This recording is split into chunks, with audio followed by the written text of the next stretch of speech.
जय शिवराय, नमस्कार. आजचा व्हिडिओ आहे हळदबद्दल. गेल्या वर्षी मे महिन्यात 2024मध्ये एक छोटंसं हळदचं कंद पेरलं होतं. तर त्याच छोट्याशा कंदापासून इतके मोठे हळद मिळालं आहे, बघू शकता. मित्रांनो, हळद वाढीसाठी 8 ते 9 महिने लागतात. आणखी काही ट्रेमध्ये हळद मी ठेवलेलं आहे मित्रांनो, ते काढणार नाही, कारण पुढच्या वर्षी ते परत उगवण त्याचे होते. हे बघू शकता, इतक्याशा छोट्याशा कंदापासून इतके मोठे हळद मिळालेलं आहे. त्याला मी स्वच्छ धुवून मुळ्या वगैरे काढून घरी वापरणार आहे. कमीत कमी मित्रांनो 200 ग्रॅम तरी आहे. हे निसर्गाची कमालच आहे मित्रांनो.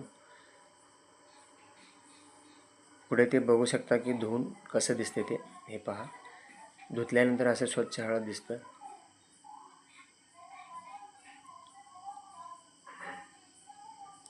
आणखी काय पाहिजे मित्रांनो, बघू शकता. निसर्गाची कमालच आहे. धन्यवाद.